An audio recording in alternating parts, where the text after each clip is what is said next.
Buenas tardes a todos y todas.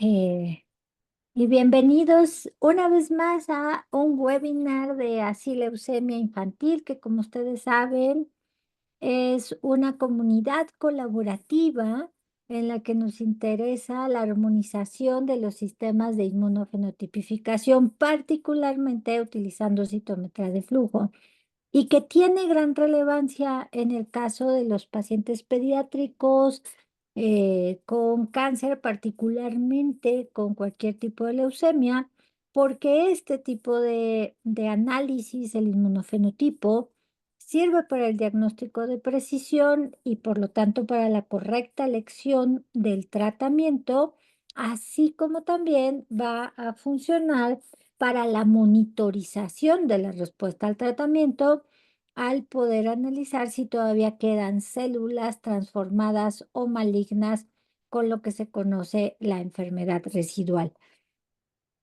Como ustedes bien saben, no nos limitamos nada más a los aspectos de las células que pueden ser normales o leucémicas, sino también se abarcan otros aspectos importantes de la leucemia. Y hoy tenemos la gran fortuna de contar con el doctor Juan Arenas Arrocena, quien en este mes de la concientización del cáncer infantil aceptó darnos este webinar mensual de asileucemia y que se refiere a los cuidados paliativos en el paciente oncológico pediátrico. Muchas gracias, doctor Arenas Arrocena. Brevemente voy a dar su perfil y ya cederle la palabra para que nos comparta esta charla. El doctor Arenas Arrocena es psicólogo egresado de la UAM, la Universidad Autónoma del Estado de Morelos. Además es médico pediatra con alta especialidad en cuidados paliativos pediátricos por parte del Instituto Nacional de Pediatría, es especialidad que es avalada académicamente por la UNAM. Es miembro de la Red Oncopaliativa Nacional, el INCAN. Es profesor invitado en el curso de hematoncología de la Facultad de Medicina de la UAM y profesor invitado del curso de alta especialidad en cuidados paliativos por el INCAN. También es el secretario técnico del Comité de Bioética en el Hospital del Niño Morelense y actualmente es coordinador del equipo de cuidados paliativos en este mismo hospital, ¿eh? Que es parte también del grupo de entrenadores en cuidados paliativos oncológicos, EPEC, en el Hospital St. Jude de Memphis, Estados Unidos.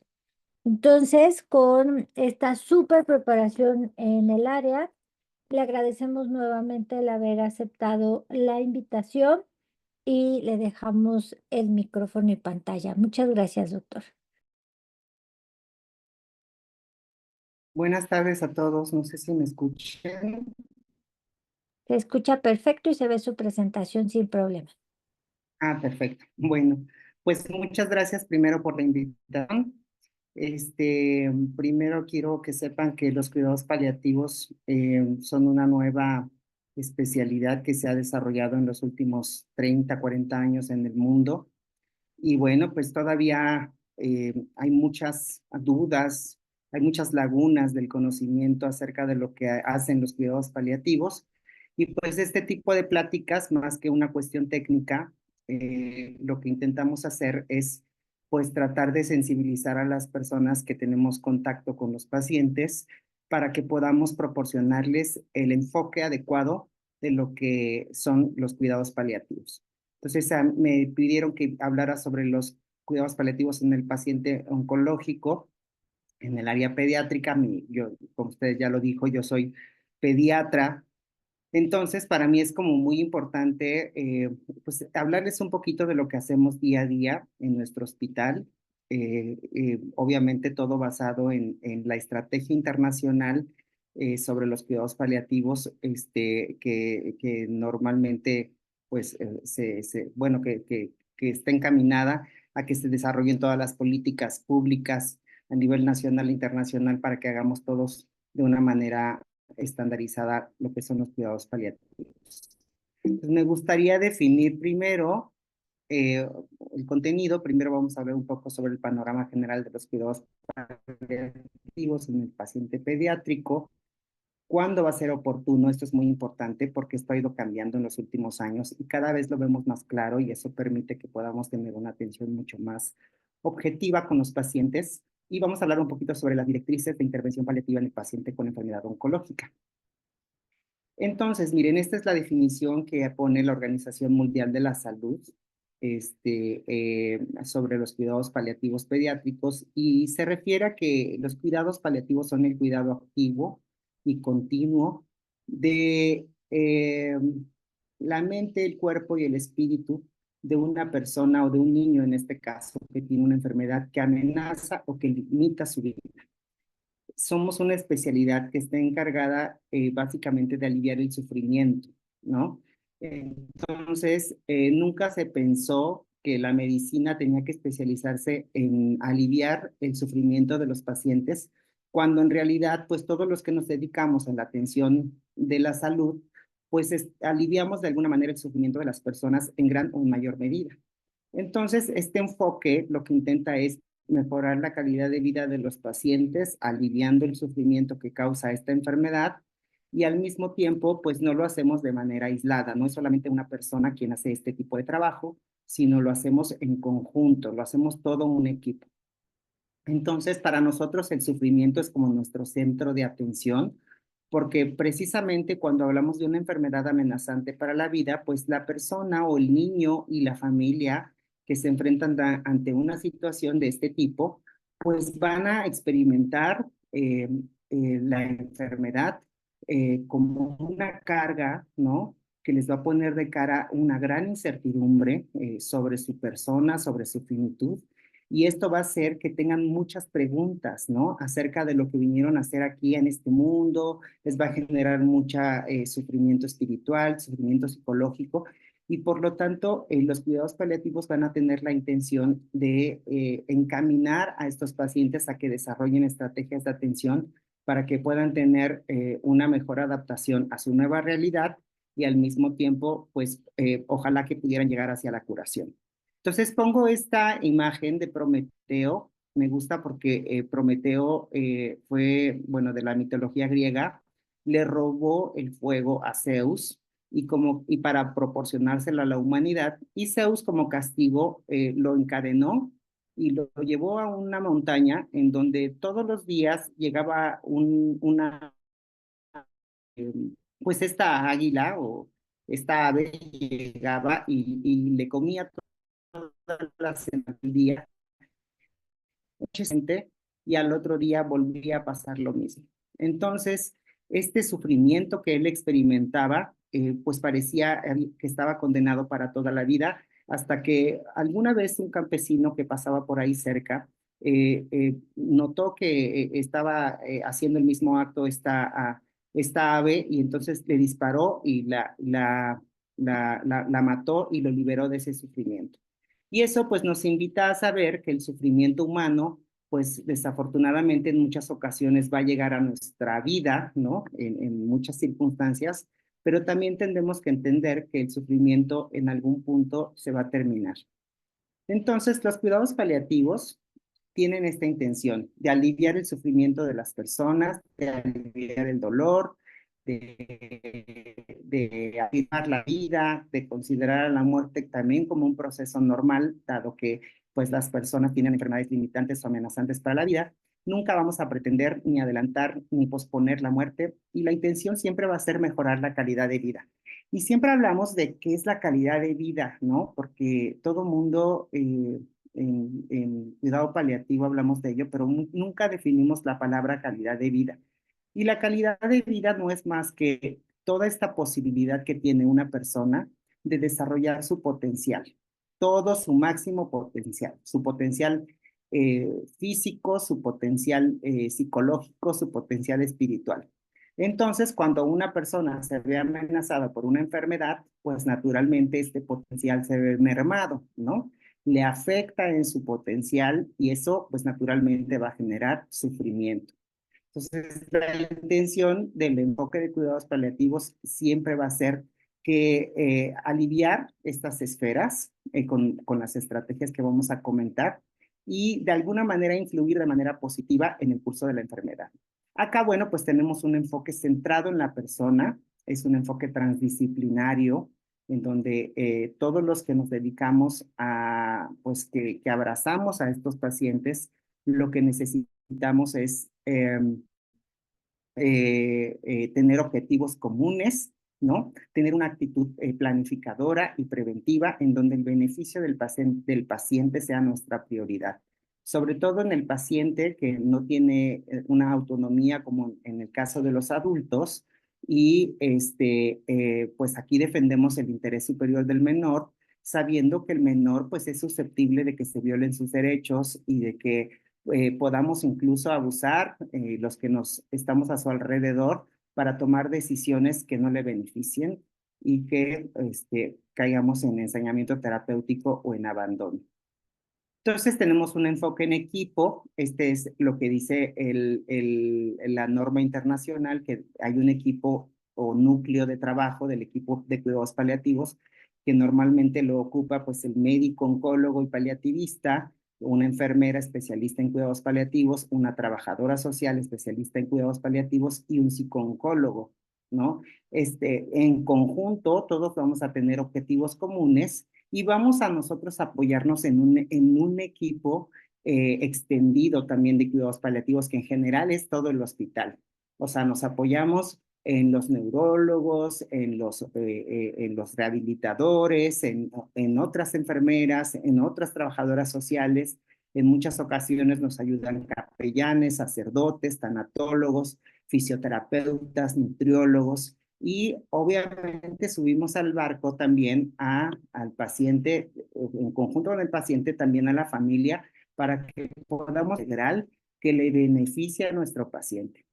Y entonces lo que intentamos es llevar todo este enfoque hacia la transdisciplinariedad, es decir, que cada uno de los que nos dedicamos al abordaje de un paciente de cuidado paliativo, entendamos qué es lo que está pasando en su situación clínica y podamos dirigir todos nuestros objetivos hacia un mismo lugar y por lo tanto podamos cada uno tener competencias muy específicas. Por ejemplo, que la enfermera pueda dar un soporte emocional inicial, por ejemplo, o que la psicóloga conozca que es un rescate o sepa evaluar de alguna manera el dolor con lo básico, ¿no? O que su servidor, que soy el área médica, pues sea capaz de ofrecer un soporte emocional inmediato, ¿no? Entonces, cada uno de nosotros va a compartir ciertas habilidades, ¿no? Que están enfocadas a la paliación y que nos va a permitir que todos encaminemos un solo esfuerzo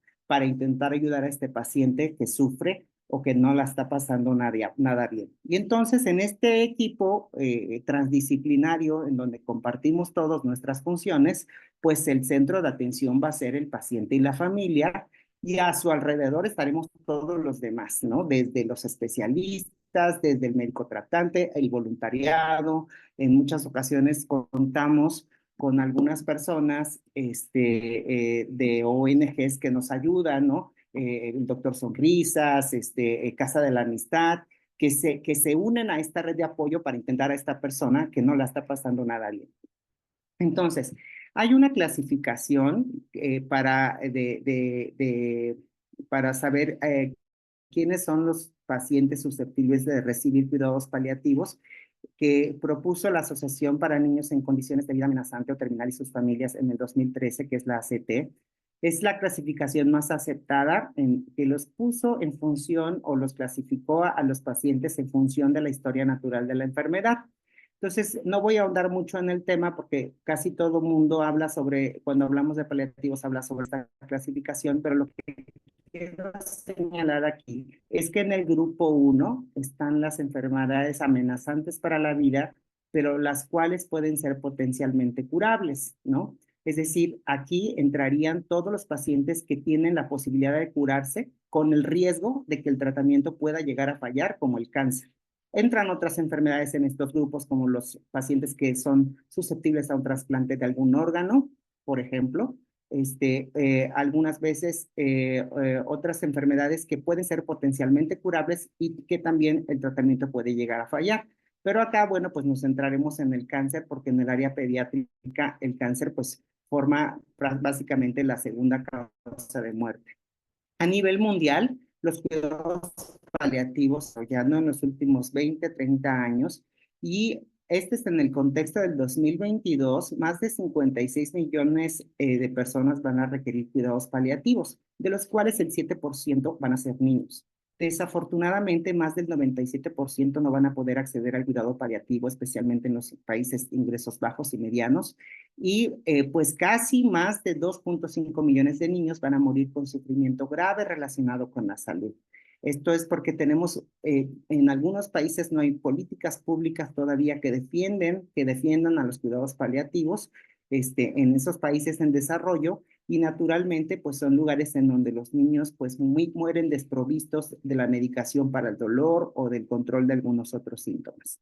Entonces, a nivel internacional, aproximadamente las necesidades de cuidados paliativos la ocupan enfermedades progresivas no malignas, como los niños con VIH y malformaciones congénitas. Acá se hace muy grande el porcentaje porque en algunos países como en África, la pandemia del SIDA aún sigue devastando a la población y existen todavía miles y miles de contagios y hacen que la proporción de los pacientes que requieren cuidado paliativo a nivel mundial sea muy grande en este tipo de pacientes. Y miren, a nivel mundial, el 4% solamente va a ser ocupado por el cáncer. Entonces, hablando del cáncer, pues hemos visto que hay una desigualdad a nivel internacional sobre las tasas de supervivencia. Ustedes saben que en algunos países de ingresos bajos y medianos van a experimentar una tasa de supervivencia 5 años inferior al 37.4%. En México nosotros tenemos una tasa aproximada del 56 al 60%, pero en otros países, por ejemplo, como el Perú, tienen una tasa de supervivencia hasta del 65%. Mientras que, por ejemplo, en otros países de ingresos más altos hasta el 80%. Y es que, bueno, en los países que tienen recursos bajos van a recibir menos del 5% de los recursos mundiales para la atención y control del cáncer, y esta inequidad de acceso pues va a impedir incluso que se puedan desarrollar los cuidados paliativos. Además, lo que se ha visto es que más del 90% de los tipos de cáncer infantil van a ocurrir en países en vías del desarrollo, en donde se han registrado que los niños tienen altos niveles de sufrimiento y carga de la enfermedad, quitándoles años a su vida ajustados por discapacidad. En muchas ocasiones, cuando lo logran, van a tener eh, secuelas que van a tener un impacto en su vida diaria, ¿no? En su capacidad para reproducirse y en otras ocasiones en su capacidad funcional. Entonces, pues tenemos muchos desafíos, en especial pues para poder, digamos, lograr que se sigan cumpliendo las metas de curación de los pacientes con cáncer infantil. Y bueno, lo que hemos visto es que en algunos países en desarrollo tenemos poca capacidad para obtener un diagnóstico preciso oportuno. Y esto pues hace que en muchas ocasiones sigamos recibiendo pacientes que tienen, que llegan con un cáncer muy avanzado, que ya pasaron por el viacrucis de varios médicos, que no tuvieron la ocurrencia que nuestro paciente era portador de una enfermedad oncológica, y cuando llegan con nosotros, pues llegan ya con una enfermedad o con un estadio 4, con una enfermedad muy avanzada, lo que complica naturalmente pues el tratamiento y el pronóstico. Además, en algunos países, que ya no es el caso de nuestro, pues hay unas altas tasas de abandono al tratamiento. En nuestro caso ya tenemos pues algunas estrategias que impiden que los pacientes paguen para poder recibir este tratamiento porque es muy caro. Y entonces eso ha hecho que la tasa de abandono haya reducido de un 40, de un 50% en el año 2000 aproximadamente, hasta básicamente un 2%, 3% en la actualidad.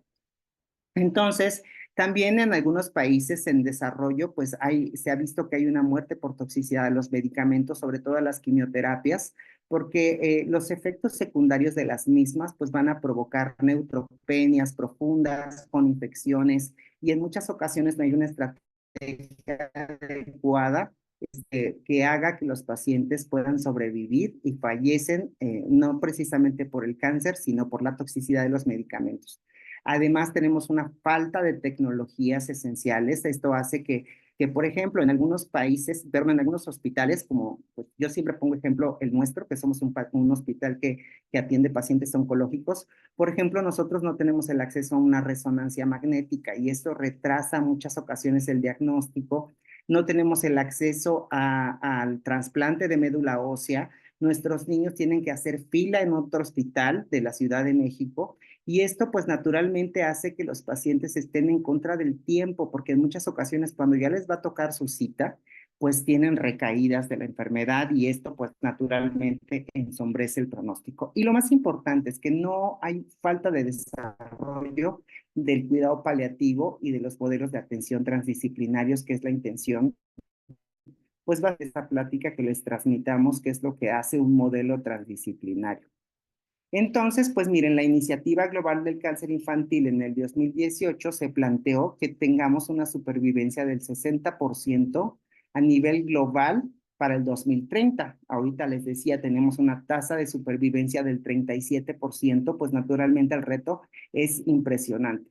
Y pues, ¿por qué? ¿Qué es lo que se han dado cuenta? Pues que el cáncer ya no solamente se ocupa o no solamente se deben de ocupar los oncólogos en el manejo del mismo o el psicólogo en el manejo del mismo, sino más bien lo que se debe de hacer es un equipo completo, integrado, que se llame equipo transdisciplinario, que se pueda coordinar, que pueda establecer objetivos y que por lo tanto estos pacientes puedan tener un mejor resultado en su curación. Entonces, pues la necesidad de los cuidados paliativos ha ido creciendo y se ha convertido ahora ya en algo que es moralmente necesario, porque se ha visto que los cuidados paliativos van a mejorar la calidad de vida de los pacientes y van a mejorar también el sufrimiento, a pesar de que pues hay una gran limitación a nivel mundial. Entonces, ¿cuándo vamos a ofrecer los cuidados paliativos? ¿Cuándo vamos a hacer nuestra intervención? Pues miren, hace muchos años se desarrolló este modelo, que es el modelo seriado. Es el modelo antiguo, en donde se le ofrecía todo el esfuerzo curativo al paciente. Y cuando el paciente se quedaba sin ninguna oportunidad de recibir tratamiento curativo, entonces el médico tratante le cerraba la puerta y decía, no, pues pasa a paliativos, ¿no? Y entonces pasar a paliativos era pues realmente muy angustiante, muy preocupante, catastrófico para la familia, porque básicamente era estar desahuciando a su paciente. Entonces, en muchas ocasiones, la oportunidad de intervención del equipo de cuidados paliativos era con un tiempo muy escaso, muy corto, ¿no? A veces, por ejemplo, en mi caso, el tiempo más corto son 10 minutos. Básicamente nos piden que bajemos a la terapia intensiva a ver a un paciente y en 10 minutos fallece. Entonces, este modelo lo hemos tenido que ir moviendo, lo tenemos que ir modificando y tenemos que ir quitando todos estos mitos de que los cuidados paliativos solamente son para el paciente que no tiene oportunidad de curación. Entonces, miren, ahora está el modelo integrado, que es el modelo que les voy a explicar el día de hoy. Este modelo integrado es el modelo más actual porque este nos permite entender que cuando una persona es diagnosticada con cáncer, inicia con una pérdida, inicia con un duelo anticipado, porque empieza con un sufrimiento espiritual, empieza con un sufrimiento físico, porque puede tener dolor relacionado con la enfermedad, y pues naturalmente esto va a hacer que en esta gran crisis que va a presentar, el paciente tiene que desarrollar una serie de mecanismos para que se pueda adaptar a su nueva realidad. De tal manera que entonces a lo mejor desde el diagnóstico no tendremos una intervención tan completa, pero sí tenemos una intervención que permite darle el soporte emocional al paciente, ¿no? En conjunto con el área de psicología, el área de trabajo social, tanatología, lo que necesite el paciente, para que nosotros podamos ir apoyándolo durante el transcurso de la enfermedad, independientemente de que el paciente se cure o no. Si el paciente no se llegara a curar, pues naturalmente nuestro trabajo tendrá que ir incrementando con el tiempo y el tratamiento curativo tendrá que ir disminuyendo hasta que finalmente el paciente ya esté fuera de curativo, si eso sucede, y entonces nosotros ya podamos darle un acompañamiento, establecer un plan de final de vida y podamos proteger su dignidad en sus últimos meses y en sus últimos días. Entonces, la evidencia científica ha dicho que los cuidados paliativos con el enfoque integrado van a mejorar los resultados de la curación al disminuir el sufrimiento y con ello van a mejorar la adherencia terapéutica. Entonces, además se ha visto que reducen los costos en la atención médica, mejoran la calidad de vida de los pacientes y además promueven discusiones sobre el pronóstico y los cuidados de final de vida cuando la enfermedad tiene un comportamiento incurable. Este artículo es uno de los más viejitos, es un artículo que habla sobre la importancia de la intervención temprana del cuidado paliativo. Hicieron en unos pacientes adultos de cáncer de pulmón, de células pequeñas. Este artículo menciona que a un grupo estándar se le ofrecieron cuidados paliativos y a otro grupo no se le ofrecieron cuidados paliativos. Y se observó que los que recibieron cuidado paliativo tuvieron una sobrevivencia hasta de 4 o 5 meses aproximadamente, mayor a las personas que no recibieron cuidado paliativo. Además, se observó que estos pacientes tuvieron menor sufrimiento espiritual y menor sufrimiento psicológico. Entonces, pues la evidencia va a indicar que los pacientes que reciben el cuidado paliativo de manera temprano no solamente van a vivir mejor, sino también que van a vivir más tiempo. Por esa razón, la conducta es que nosotros podamos abrir el acceso de cuidado paliativo lo más temprano posible. Entonces, esta imagen, que es una imagen que me gusta mucho, que la compartió una doctora paliativista del San Jude, me gusta mucho porque esta imagen pues nos permite entender que ya no estamos en posición de elegir la curación o la paliación, sino más bien de entender que somos un equipo completo en donde vamos nosotros a ofrecer el trabajo curativo y el trabajo paliativo, independientemente de que nuestro paciente pueda llegar a la curación o no, y pues que seamos un equipo que mantenga una comunicación para acompañar a estos pacientes en un recorrido muy difícil y de mucha angustia. Entonces, ¿cuáles son las principales pautas por las cuales ofrecemos cuidados paliativos al paciente con enfermedad oncológica? Pues apoyamos básicamente en 3 cosas. Una, apoyar en el control de síntomas al inicio, durante y al final del tratamiento. Estos síntomas, me refiero a síntomas psicológicos, físicos y espirituales. Y también vamos a apoyar en la toma de decisiones en situaciones complejas. ¿Qué quiere decir? Pues que naturalmente con ello vamos a ir trabajando con la familia la conciencia pronóstica para que de alguna manera ellos también vayan avanzando en el duelo si las cosas no van bien. Y por lo tanto, cuando el paciente esté en una situación que desafortunadamente sea irrecuperable y donde la muerte pueda venir de manera inevitable, pues no sea sometido a tratamientos que no le van a beneficiar. Y entonces, con ello, pues, que nosotros también nos sintamos preparados y para poder hacer una adecuación del esfuerzo terapéutico y establecer un plan de final de vida. Esto es lo que básicamente hacemos en el cuidado paliativo, de manera general.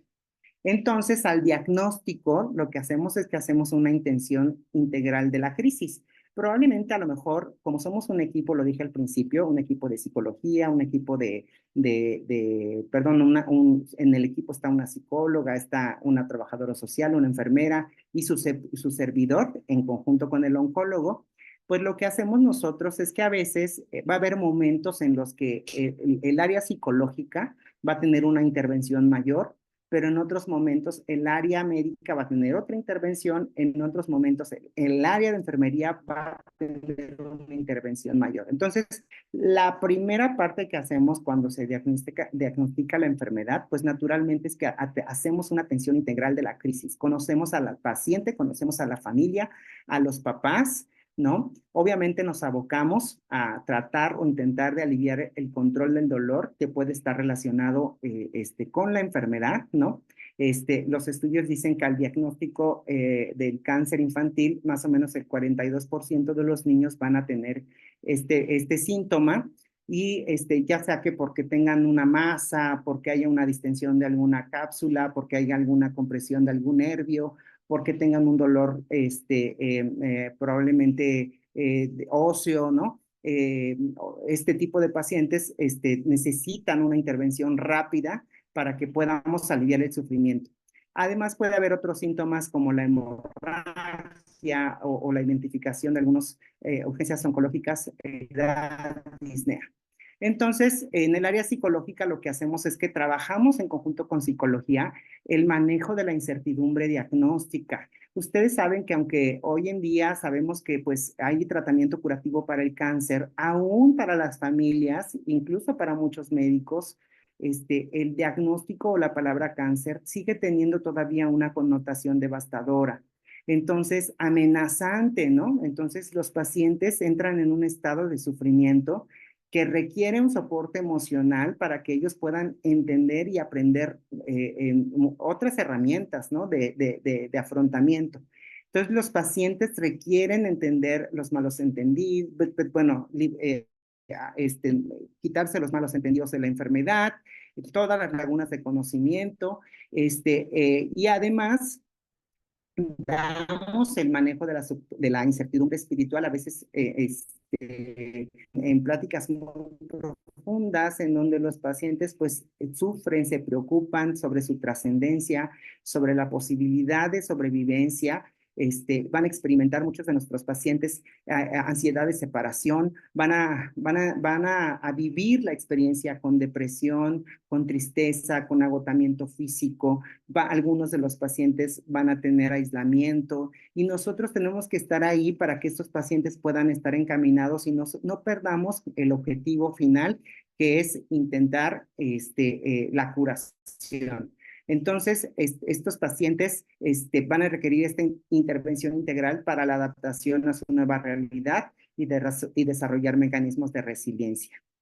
Entonces, ¿pero qué hacemos durante la intervención? Pues durante el tratamiento de la enfermedad oncológica, ustedes saben que pues el paciente va a tener un tratamiento muchas veces largo. Por ejemplo, la leucemia puede ser hasta 120 semanas en algunos casos, o a veces pueden ser tratamientos muy intensivos, como en las leucemias mieloides. Los pacientes son sometidos a quimioterapias muy tóxicas, ¿no? Entonces, tenemos que estar muy atentos el equipo. En el área médica, por ejemplo, estamos muy atentos a los síntomas relacionados con el tratamiento, sobre todo, por ejemplo, por la presencia del dolor, que ya no es precisamente por el tumor. En muchas ocasiones el dolor pues va a estar secundario por ejemplo, hay dolor neuropático relacionado con la quimioterapia en un 30 o un 75%, y a veces puede haber dolor relacionado con los procedimientos diagnósticos. Son pacientes que pueden desarrollar una sensibilización central y periférica, pues secundaria a las múltiples funciones, a que continuamente les estamos pinchando las manitas, estamos haciendo terapia intratecal o les estamos haciendo aspirado de médula ósea. Y pues naturalmente esto va a traer consigo sufrimiento. Además, puede haber otros síntomas relacionados al tratamiento. Algunas quimioterapias como el cisplatino pueden causar náuseas, a veces son intratables, vómitos, estreñimiento y sobre todo estos ingresos que a veces se pueden llegar a prolongar, pues van a generar cambios en el comportamiento del paciente, generándole ansiedad, insomnio. Otras veces cuando la quimioterapia ya terminó o está en la fase de su nadir, pues puede generar mucositis, fiebre, hiporexia, fatiga. Entonces, nosotros nos abocamos en cubrir las necesidades físicas del paciente para potencializar su crecimiento y desarrollo y al mismo tiempo, pues mejorar la calidad de vida. Ahora, ¿qué sucede con el área psicológica? Pues tenemos lo que trabajamos de manera conjunta para dar soporte emocional en situaciones complejas, porque durante el tratamiento, pues ojalá quisiéramos que fuera un tratamiento lineal, que no pasara nada, que el paciente recibiera su quimio, que le atendiéramos la náusea, el vómito y que se fuera a la casa, ¿verdad? Pero vamos a encontrarnos que hay muchos pacientes, ¿no? Que van a entrar en situaciones muy difíciles, van a tener hospitalizaciones prolongadas en donde podemos encontrar que puede haber claudicación familiar. Por lo tanto, tenemos que abocarnos en conjunto con trabajo social para fortalecer redes de apoyo. Las familias pueden tener mucho sufrimiento psicológico por incertidumbre diagnóstica, porque el paciente puede ser que tenga una descompensación aguda muy grave, que haya tenido que bajar a la terapia intensiva. En otras ocasiones pueden tener estancias intrahospitalarias prolongadas, pueden tener enfermedad amenazante crítica, amenazante para la vida con un pronóstico incierto. El paciente ya lleva mucho tiempo hospitalizado, mucho tiempo en la terapia intensiva, intubado, con múltiples antibióticos, con multiorgánica, y entonces no, hay mucha incertidumbre porque no sabemos si él va a poder sobrevivir o no va a sobrevivir. Hay muchas dudas sobre si estamos haciéndonos ensañamiento terapéutico. Encontramos que en muchas ocasiones hay muchas dificultades de comunicación entre el personal médico para poder tomar decisiones, y la idea es que pues estos pacientes no tengan un desenlace fatal, alejado de sus familiares, cuando era muy evidente que ellos estaban fuera de tratamiento curativo. Entonces cuesta mucho trabajo, tenemos que sentarnos con la familia, mantener una comunicación continua con ellos para que ellos además confíen en nosotros y podamos apoyarlos en la toma de decisiones. En otras ocasiones, pues pueden los pacientes tener un comportamiento progresivo de la enfermedad y a lo mejor esto va a meritar que tengan un tratamiento más intensivo, y esto pues va a necesitar un mayor soporte de nosotros. Entonces, intentamos ayudar a los pacientes en cubrir sus necesidades sociales, ¿no? Pues así fortalecemos que puedan interactuar con sus pares, que conozcan otros niños.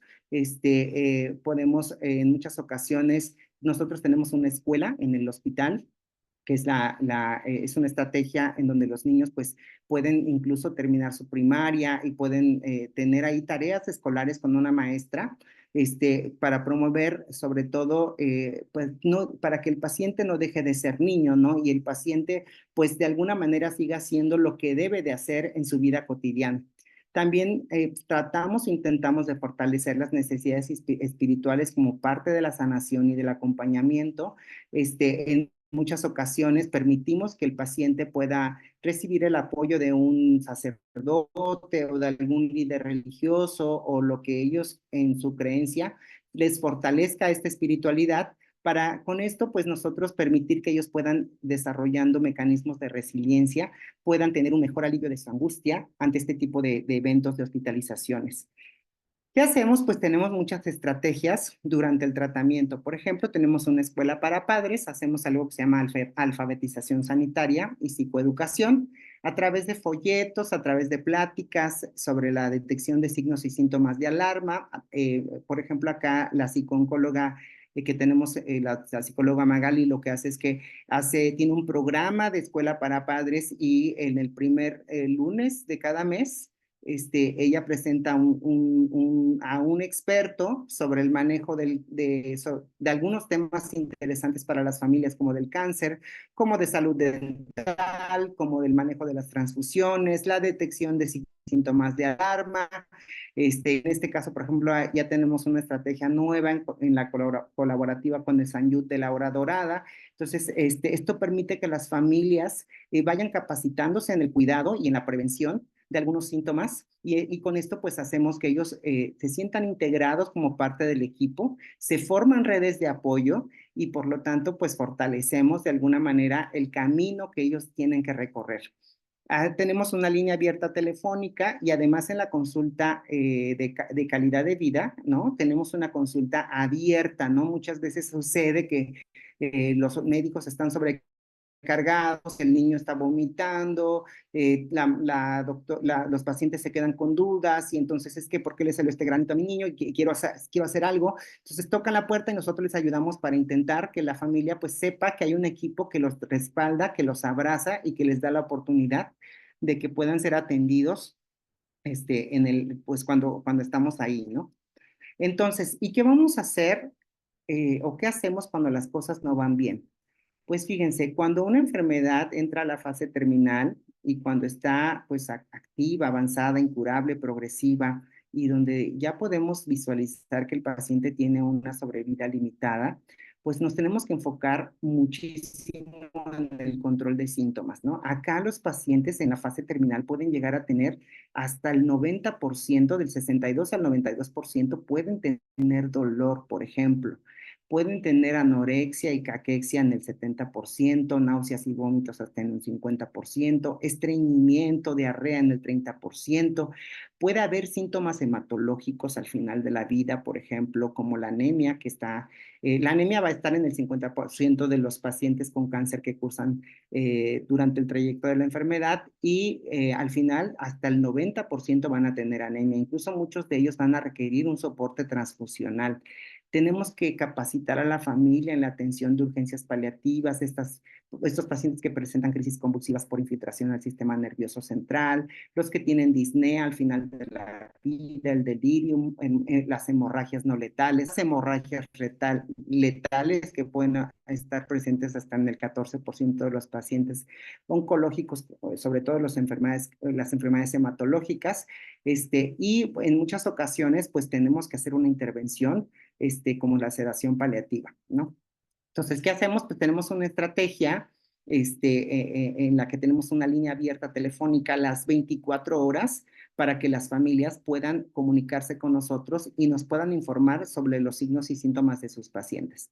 Además, por ejemplo, acá enfermería nos ayuda mucho para la capacitación del cuidado del paciente con respecto a la higiene, la alimentación, las heridas, ¿no? A veces pueden llegar a tener úlceras por presión, algunos pacientes pueden tener estomas, de cómo debemos de movilizar al paciente, la administración de algunos medicamentos. Tenemos un cuaderno de síntomas, los cuales los pacientes se llevan para que ellos puedan ahí tener toda la información y no se confundan, ¿no? Con los horarios de los medicamentos y puedan anotar ahí también los síntomas importantes.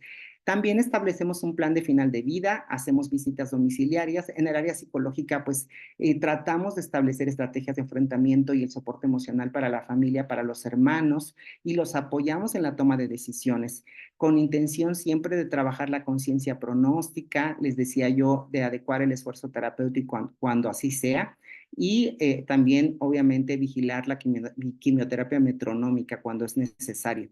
Trabajar también el documento de directrices anticipadas para evitar ensañamiento terapéutico y evitar maniobras de reanimación cardiopulmonar cuando estas pues van a tener un carácter fútil, si el paciente está fuera de tratamiento curativo, y pues favorecer naturalmente la muerte digna y apoyar a la familia en el duelo y ofrecer el apoyo tanatológico. Entonces establecemos un plan de final de vida que puede ser dentro del hospital y también fuera del hospital. Dentro del hospital, por ejemplo, nosotros lo que hacemos es tratar de cubrir todas las necesidades del cuidado del paciente con un adecuado control de líquidos y esto pues va a ser en función de la evolución de la enfermedad. Hay muchas controversias acerca del uso de líquidos y la alimentación al final de la vida. Sin embargo, pues ahora en la paliación pues hemos entendido que hay situaciones, por ejemplo, como la fase agónica, donde los líquidos pues beneficiarían al paciente, porque en esa fase agónica que es irreversible, lo único que haríamos es sobrecargar al paciente, aumentar la disnea y aumentar las secreciones y esto pues generaría más sufrimiento. La alimentación, por ejemplo, en esa fase tal vez ya no es necesaria, ¿no? La propia fase agónica del paciente va a impedir que el paciente quiera comer y quizá a lo mejor nuestra función sea solamente mantener un poquito de hidratarle los labios, ponerle un poquito de cítricos en la boca para mantener la boca húmeda, ¿no? Entonces, tenemos muchas estrategias para ayudar a estos pacientes en este final.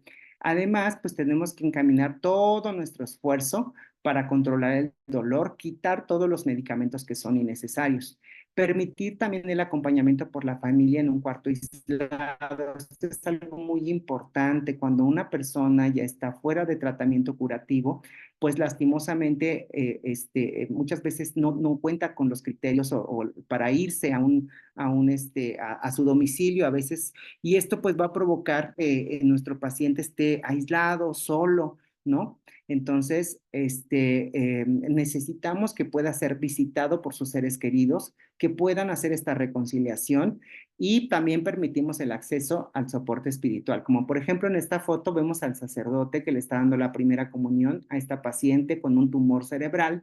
Y se hizo la misa, se invitaron a los padrinos y esto de alguna manera hace que los pacientes vayan de alguna manera avanzando en el duelo, avanzando en la conciencia pronóstica y puedan, nosotros podamos orientar de la mejor manera las directrices anticipadas, hacer una planificación anticipada de los últimos momentos de nuestro paciente a través de la comunicación y de todo el equipo de salud para evitar ensañamiento terapéutico. Y cuando el paciente pues va a la casa, pues es algo muy interesante porque cuando el paciente y la familia ya es evaluada por el área psicológica, su servidor o por todo el equipo, que sí cuenta con las herramientas para poderse irse a la casa, pues naturalmente el paciente se va protegido por nosotros, ¿no? O sea, se va con un enlace telefónico las 24 horas, programamos nosotros visitas domiciliarias, además de que los capacitamos en el uso de los equipos, ¿no? De los concentradores de oxígeno, los aspiradores, el manejo de sondas, la traqueostomía,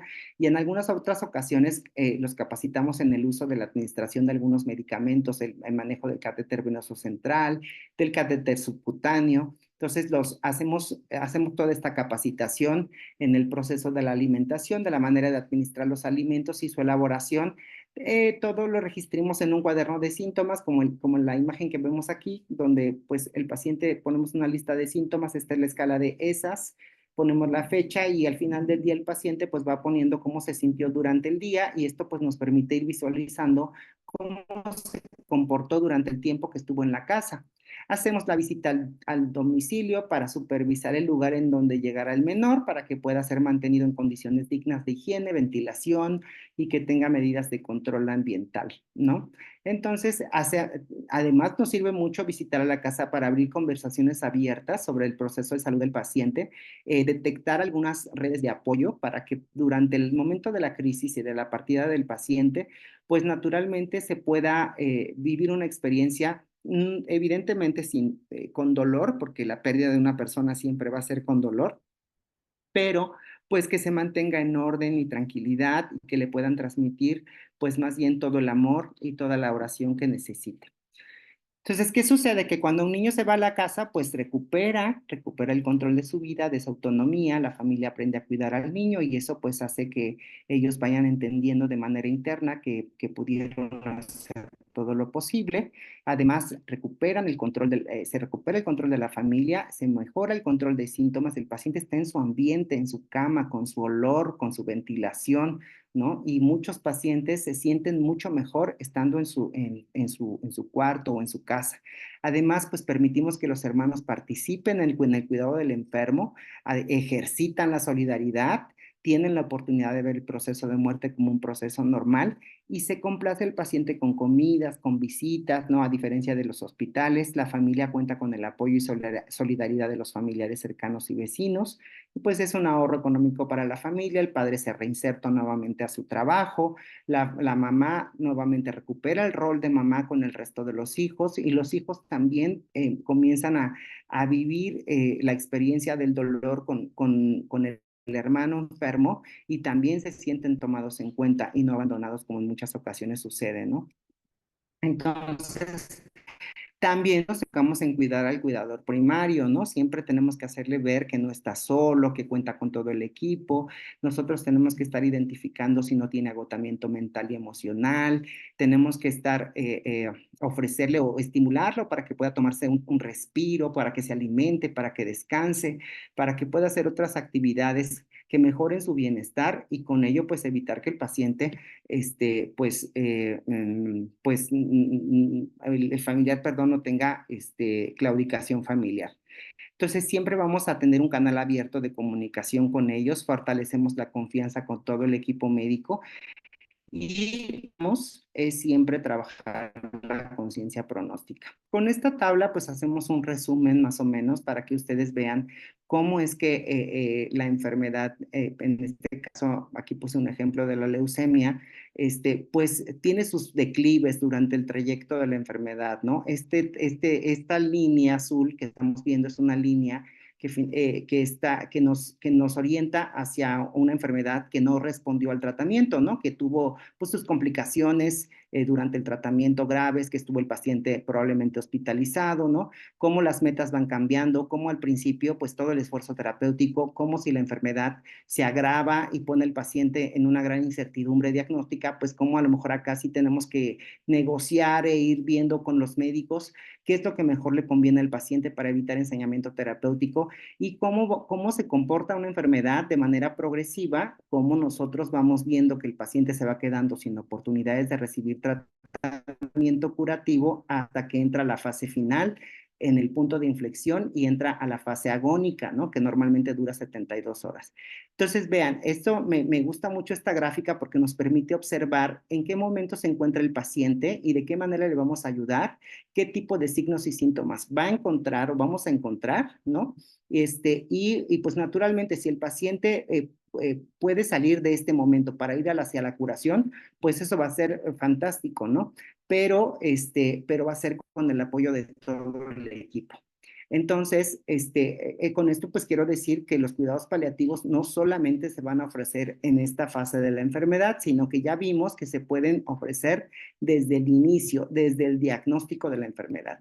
Entonces, pues la doctora Jimena García hizo un artículo de esta metáfora que está muy interesante, es una doctora del San Jude, que habla sobre cómo era antes pues la estrategia de intervención del cuidado paliativo. En muchas ocasiones nosotros éramos el salvavidas, ¿no? Cuando el paciente ya estaba en una catástrofe, ya estaba en una situación muy complicada, ya nos pedían ayuda para intentar ayudarlo en su sufrimiento. Entonces, la idea ahora es que pues nosotros armemos un equipo en donde podamos integrar al equipo de cuidado paliativo con el oncólogo, ¿no? Que tengamos un equipo multidisciplinario y transdisciplinario de respaldo para que podamos llegar hacia nuestras metas, ¿no? Para que nosotros podamos facilitarle el viaje a una persona de una manera más confortable y tranquila, independientemente de que ésta se cure o no se vaya a curar. Y bueno, ustedes dirán, ¿y cómo le van a hacer si son muchos niños, son muchos pacientes, si los ven desde el diagnóstico, o sea, se van a llenar de pacientes los de cuidados paliativos? Pues miren, nosotros tenemos esta estrategia que clasifica a los niños por niveles. Por ejemplo, entonces en el nivel 1 está la complejidad baja, en donde a lo mejor pues los vemos de manera programada, los vemos una vez. Hay pacientes, por ejemplo, que están en fase curativa y que ya están en vigilancia, que yo solamente los vi una o dos veces. O sea, que el nivel de atención que le di fue un nivel 1, porque a lo mejor fue una familia que pues tuvo ahí dolor, tuvo un poquito de náuseas y después fue una familia muy abocada, a lo mejor psicología sí la estuvo viendo durante todo el trayecto de la enfermedad, pero yo lo vi en el nivel 1 porque no lo vi tantas veces, ¿no? Pero ¿qué tal si a lo mejor es un paciente con mayor complejidad? Es un paciente que a lo mejor pues tiene mal control de síntomas, no le está yendo bien con las quimios, cada vez que entra quimio le da el vómito, no se controla con el tratamiento convencional, entonces habremos que ponerle un tratamiento mucho más especializado. Este, eh, a veces los pacientes pueden llegar a tener dolor. Los pacientes, por ejemplo, con osteosarcoma, que a veces terminan en desarticulación, pues necesitan a lo mejor un manejo un poquito más cercano para el manejo del dolor neuropático, del síndrome doloroso del miembro fantasma. Y así, bueno, vamos viendo cómo los pacientes de manera dinámica van subiendo de nivel si requieren una mayor atención hasta el nivel 3, en donde pues ya llevamos al paciente, llevamos el hospital al domicilio, ¿no? Ya hacemos una asistencia domiciliaria, además los vemos en la consulta externa, los apoyamos en generar una red de apoyo externa, ¿no? Facilitamos tratamientos, trabajamos las directrices anticipadas y el nivel 4, pues ya la última complejidad, que es atención al final de la vida, en donde, pues cuando sabemos que un niño desafortunadamente no lo logró, pues en ese momento lo que hacemos es que todo el equipo está alerta porque quizá en los últimos momentos es en donde vamos a poder nosotros ofrecerle el mejor apoyo, así sea mínimo, ¿no? Pero vamos a enfocarnos para que durante este trayecto el paciente pueda tener una transición lo más apacible posible. Entonces, apoyamos en la toma de decisiones y con eso trabajamos la conciencia pronóstica. Tenemos que ir trabajando con la familia, que cuando las cosas no van bien, salvar la vida ya no es nuestra prioridad. No quiere decir que no lo hagamos, pero ya no es nuestra prioridad. Nuestra prioridad va a ser quitar el dolor y no prolongar la agonía. Y pues vamos a tomar decisiones en base a no a lo que se nos ocurra, ¿no? Sino más bien a principios bioéticos de beneficencia, de autonomía, de justicia, tenemos que tomar en cuenta la capacidad funcional del paciente, tenemos que conversaciones muy profundas con los papás, tenemos que tomar decisiones en función de la estadificación de la enfermedad y con eso pues vamos a solucionar los dilemas a los que nos enfrentemos y llegar a conclusiones y metas que permitan que nuestro paciente pueda al final tener un desenlace lo más tranquilo que se pueda, ¿no? Entonces, en algunas ocasiones muy específicas, tal vez tendremos que tomar decisiones unilaterales y a veces tendremos que apoyarnos del comité de bioética si es necesario para tomar esta decisión. ¿Qué hacemos en el proceso de adecuación del esfuerzo terapéutico? Pues nos apoyamos con la información, hacemos reuniones con profesionales de la salud para que nosotros, en base a los objetivos viables, ¿no? Objetivos lo más cercanos a la realidad y congruentes a la realidad de cada paciente, para que se puedan tomar decisiones y por lo tanto no sometamos a los pacientes a tratamientos futiles. En muchas ocasiones el paciente también puede participar en la reunión, aunque no toma la decisión, pero el paciente muchas veces, sobre todo los adolescentes, quieren saber y en base a su desarrollo, pues les explicamos qué es lo que sigue y cuál es el plan que nosotros tenemos en mente. Entonces, bueno, para terminar, pues el resumen es que los cuidados paliativos se han convertido en esta medicina compasiva, que es un concepto que tenemos intención de desarrollar y pues de que no se pierda porque está intrínseco en el ser humano, que nosotros podamos ser compasivos, está intrínseco que nosotros nos ocupemos del sufrimiento de los demás, que sepamos que el que nos aboquemos y nos podamos ayudar a una persona, eso no se contrapone con la objetividad ni con la ciencia, y que no basta ser empático, sino más bien se requiere una preocupación genuina y comunicación con el enfermo para intentar ayudarlo en sus calamidades en los momentos más difíciles. Entonces me gusta mucho esta triada porque es una triada de las 3C, que si nosotros la conjuntamos, si tenemos usamos a la compasión como un mecanismo para ayudar a los pacientes, más la comunicación y la competencia clínica, que eso pues todo el tiempo nos estamos preparando, pues generamos una relación médico-paciente que finalmente va a tener un desenlace en que los pacientes puedan tener un fortalecimiento espiritual y psicológico y el desenlace en su paciente sea lo mejor para él. Entonces, pues ya para terminar, estas son algunas fotografías del equipo de enfermería, de los oncólogos, ¿no? Afortunadamente hemos ido creciendo, hemos ido sensibilizando a todos para que nos puedan apoyar. Hemos hecho una red muy importante, muchos de nuestros compañeros de verdad se han puesto la camiseta y han ayudado a muchos de nuestros niños en sus situaciones más complicadas. Entonces, ¿qué retos tenemos? Pues tenemos el reto de difundir la filosofía de los cuidados paliativos a nivel local e internacional. Por esa razón yo acepto muchas veces cuando me invitan porque estoy convencido que el derecho a los cuidados paliativos es un derecho humano, ya incluso aquí a nivel nacional desde el 2014, y por lo tanto necesitamos nosotros introducirlos en cualquier fase de la enfermedad y de preferencia al diagnóstico.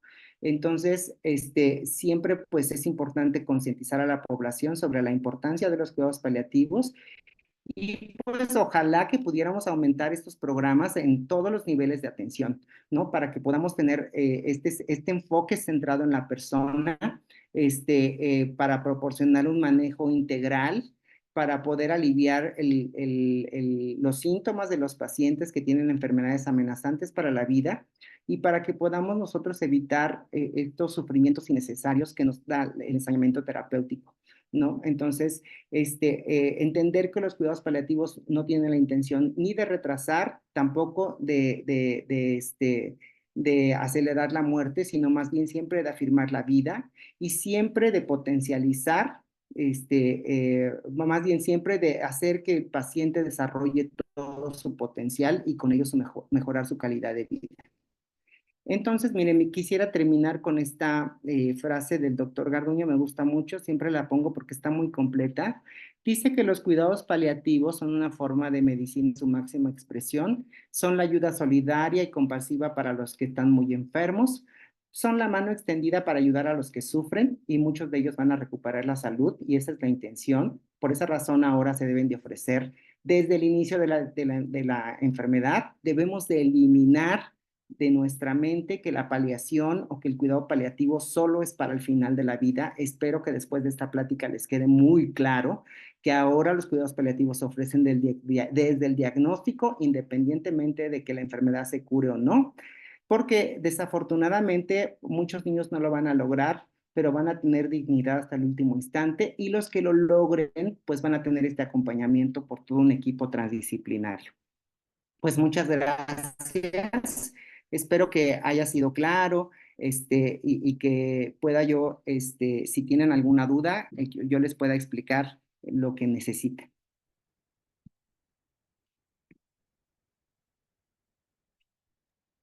¿Alguna pregunta que tenga alguien?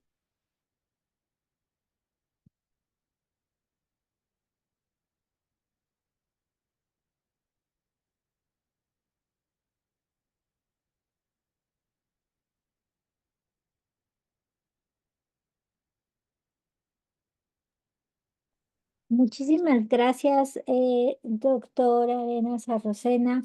Les recordamos que nos pueden hacer llegar sus preguntas aquí al chat o también pueden levantar la mano para que y abrir su micrófono para ello. Y ahí tenemos ya a Katy Orleans. Si gusta, por favor, emitir la pregunta. Hola, buenas noches. Muchas gracias por la excelente presentación al doctor Arenas y por esta ponencia, ¿no? Que ha sido bastante amplia, eh, ha habido una gran reflexión en todo lo que es la integración de los cuidados paliativos, la transdisciplina. Yo quería preguntar en relación a las directrices anticipadas. Eh, Entiendo que en pediatría, por la diferencia de los grupos, diferentes grupos etarios que tenemos, cómo manejan el tema de las directrices anticipadas o cuál es la experiencia, ¿no? En los niños, porque esto es muy, para mi entender, es un poco complejo por los diferentes grupos etarios y la madurez según cada grupo etario. Doctor, si nos puede orientar en relación a eso o su experiencia. Gracias. Sí, muchas gracias. Muy interesante su pregunta. Pues mire, fíjese, las directrices anticipadas primero tenemos que entenderlas como un proceso, no son un documento. El documento es la culminación de ese proceso. Entonces, esto quiere decir que son el resultado de un camino. Es decir, si ustedes se dieron cuenta, la postura de esta plática es que nosotros conozcamos a los pacientes desde el diagnóstico.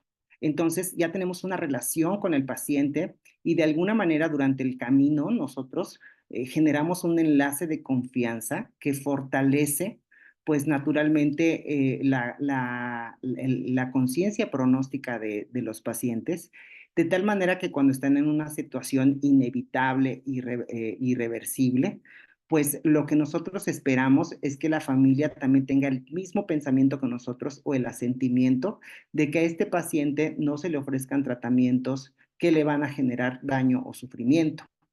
O sea, no vamos a llegar con un paciente que no conocemos a ofrecerle directrices anticipadas, ¿verdad? Porque va a decir usted, ¿quién es? ¿No? Entonces, es el resultado de un proceso. Entonces, ¿quién decide cómo vamos a plantear esto? Pues en conjunto, normalmente no lo hacemos nosotros solamente el equipo de cuidado paliativo, ¿no?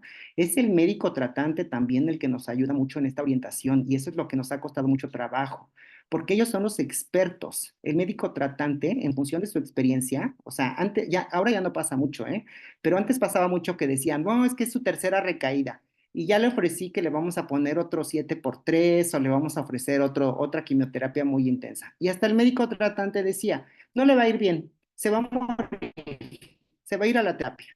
Y entonces nosotros cuestionábamos esa parte. Bueno, si tu expertise dice que no le va a ir bien, entonces, ¿por qué estamos ofreciendo un tratamiento que no le va a beneficiar al final?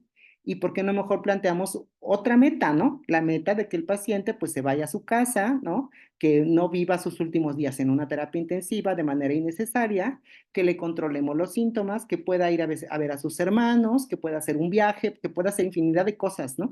Entonces, tenemos que tener una comunicación muy estrecha con el médico tratante porque ellos son los que nos van a dar la pauta. En cuanto a un paciente está fuera del tratamiento curativo, naturalmente las metas van a cambiar y eso lo tiene que saber la familia, ¿no? Entonces, nosotros hablamos solamente de un momento en la adecuación del esfuerzo terapéutico, que normalmente es el evento de paro, ¿no? La familia entiende que tratamos de explicarles o de transmitirles que el evento de paro es la culminación de la historia natural de la enfermedad y que por lo tanto, pues cualquier cosa que le hagamos va a resultar fútil o inútil. Y por esa razón, para nosotros es muy importante que ellos lo comprendan, para que ellos digan, no, pues yo prefiero estar mejor con mi paciente, acompañarlo, orarle, no sé, tocarle la mano, lo quiero cargar, lo quiero despedir, ¿no? Entonces, cambiamos esa partida, la cambiamos para que se vea de otra manera y no de una manera absurda, en donde el paciente cae en paro, sacamos a la familia, nos metemos todos, le hacemos cosas y sabemos que es un paciente que tiene una enfermedad terminal y eso sería algo absurdo, ¿no? Entonces, tratamos de encaminar a la familia para que pueda ir aceptando que su paciente se va a ir de manera inevitable, ¿no? Entonces, tenemos un documento que se llama Directrices Anticipadas como una política institucional aceptada ya por el Comité de Bioética, porque no es un documento legal, es un documento informativo porque necesitábamos ese documento porque en muchas ocasiones la familia entra en un estrés muy difícil, ¿no? Entonces, la familia pues no entiende muchas cosas de la medicina, ¿no? Y a veces también los médicos dicen, no, a mí no se me muere en mi turno. O sea, a mí este paciente ya sé que se va a morir, a mí no se me muere, ¿no? Y entonces lo que ocurría mucho es que el paciente ya había avanzado, ya había dicho, no, pues sí, yo ya acepto que mi niño va a fallecer, acepto que todo va a estar, que le duele naturalmente, ¿no? Pues por eso atendemos la crisis, ¿no? Pero ya estaba muy avanzado y entonces de repente el paciente cae en paro y entonces entra el médico, lo intuba y le hace más cosas y el médico dice, no es que yo no tenía nada firmado, yo no sabía, o sea, pues la mamá al final no me dijo nada, pues naturalmente la mamá se paraliza, no va a decir nada, ¿no? Y la mamá cuando ya la entrevistábamos le preguntábamos, qué había sucedido y me dices que no sé qué es lo que pasó, solo sé que mi niño se puso mal y ahora está intubado y entonces lo que estamos haciendo es prolongarle la agonía a los niños, ¿no? Entonces, lo que hemos visto es que con un documento informativo, lo vuelvo a aclarar, es informativo, ese documento informativo aprobado por el Comité de Bioética, lo que hacemos es que el paciente, la familia, sabe que en el último momento puede decir, no, sí quiero hacerle maniobras, porque tampoco se lo hacemos ver como una condena, pues, ¿no?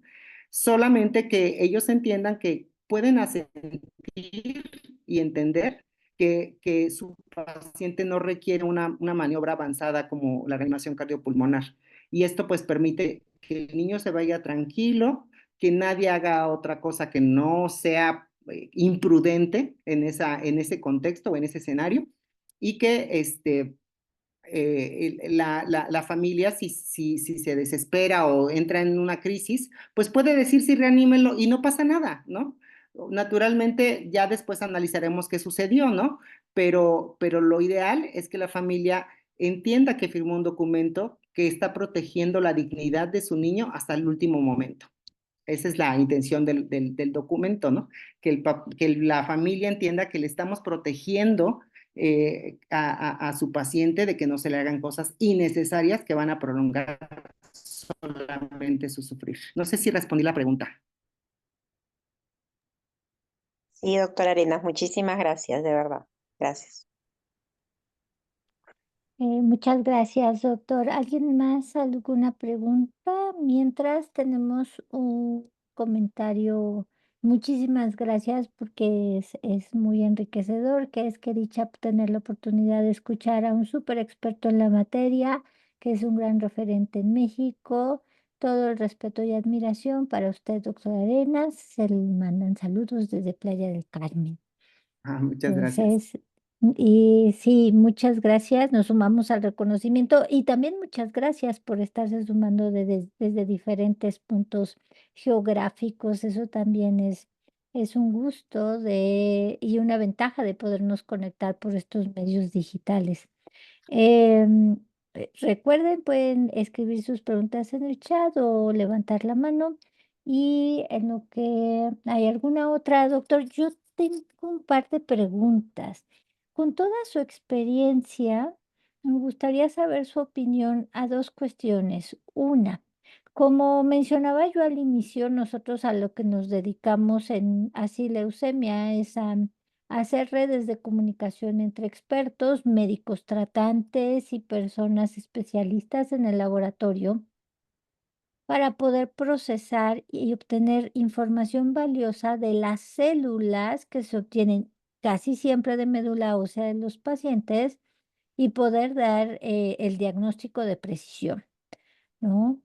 Y posteriormente, si se requiere, pues hacer la evaluación de enfermedad residual.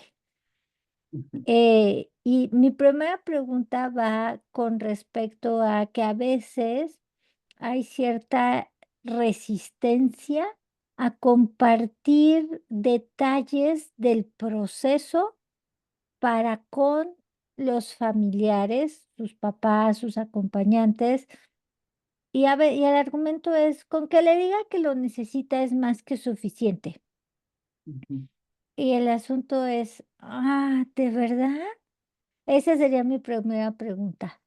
Y la segunda, en ese mismo escenario, a veces nosotros proponemos informar a los pacientes también, con actividades, con historias.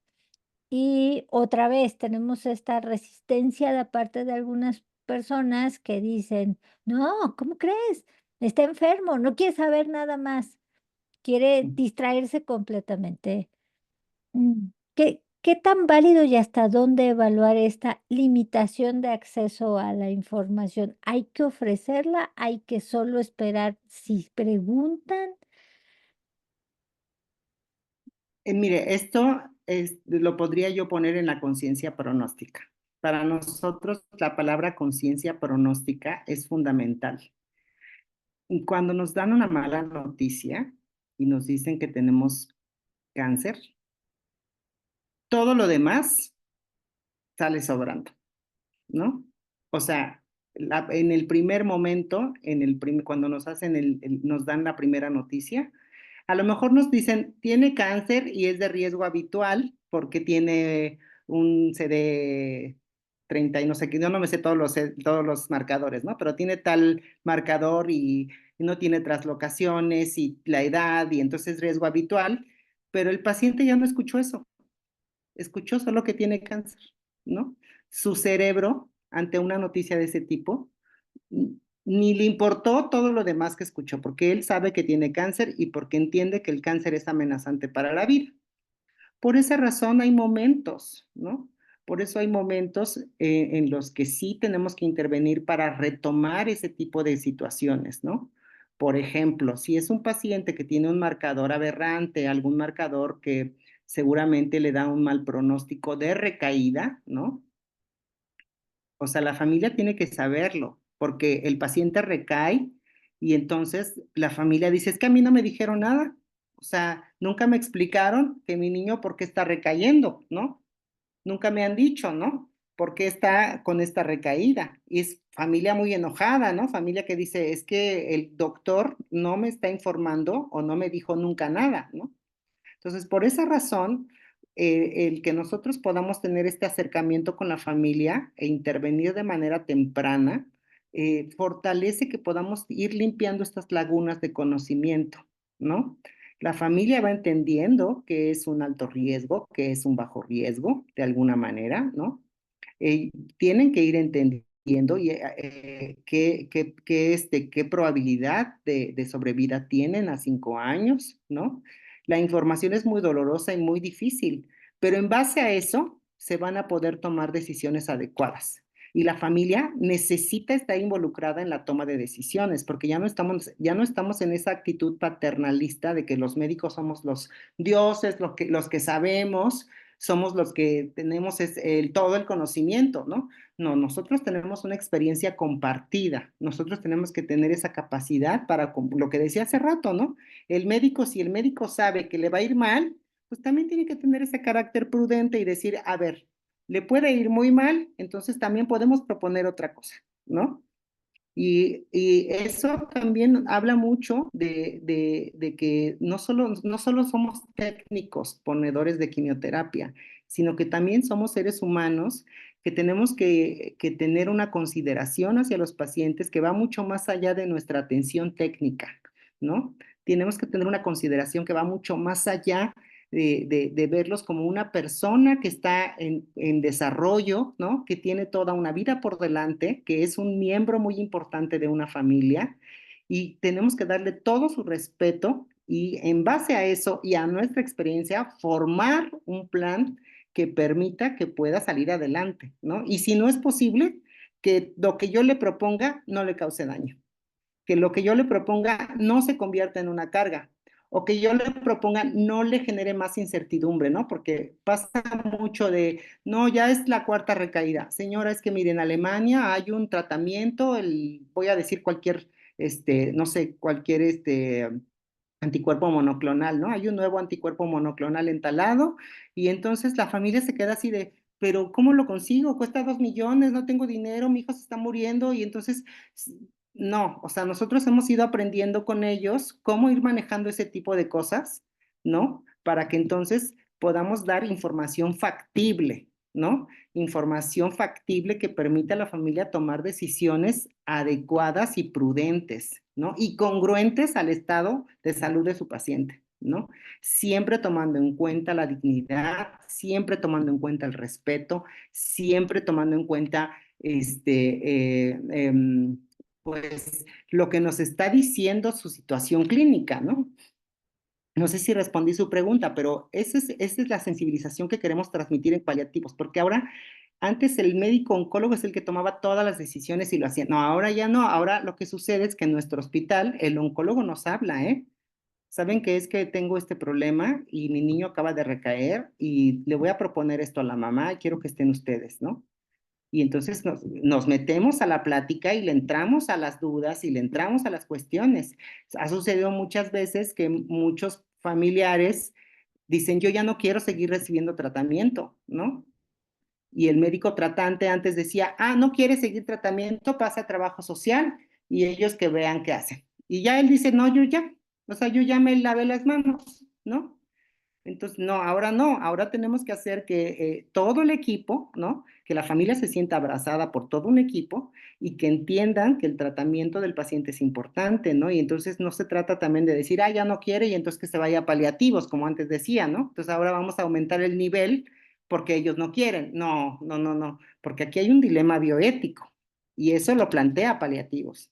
Y si el médico no lo entiende, nosotros lo llevamos al comité de bioética. Es nuestra obligación.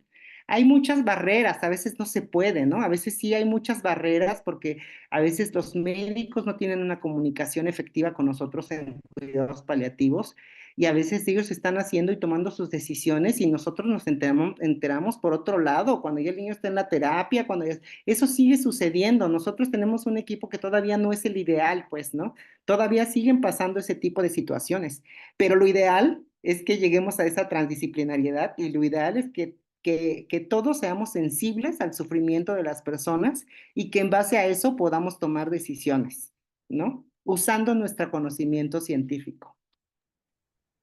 Muchísimas gracias, doctor. Y mi interpretación, espero que sea por ese mismo lado, es que, claro, todo conocimiento empodera y si se da de la forma correcta en el momento correcto, pues finalmente no hace bien, no va a hacer absolutamente ningún daño, ¿no? Tanto Así, para pacientes como para sus familiares. Tenemos un comentario que sería el último porque pues, con su excelente charla ya estamos un poquito extendidos de tiempo, pero doctor, buenas noches. Excelente análisis de contexto de paciente, cuidado paliativo y la interacción con la familia. Escuchamos su plática desde el Servicio de Oncología Pediátrica del Hospital del Niño de Hidalgo. Y pues las felicitaciones seguramente son muchas más. Le agradecemos infinitamente el haber estado con nosotros y probablemente en el futuro podamos establecer una interacción más cercana entre esta red de colaboración de Leucemia con su expertise de cuidados paliativos y estas consideraciones bioéticas que no solamente se deben de quedar, me parece a mí, en la interacción directa con los pacientes, sino también pueden alcanzar al personal que, aunque no es tan visible, colabora en la atención de los pacientes. así. Entonces, muchas gracias. Muy buenas noches para usted y para todos. Y recomienden la plática maravillosa del doctor. Se queda en nuestras redes, en nuestra videoteca. Así que hay oportunidad de volver a verla, de discutirla. Y probablemente si algunos de ustedes dicen, ay, podemos hacer preguntas y respuestas, pues podamos buscar al doctor Juan Arenas y abrevar un poquito más en eso en una sesión posterior. Con mucho Muchas gusto. gracias. Muy buenas noches. Buenas noches. Muchas gracias.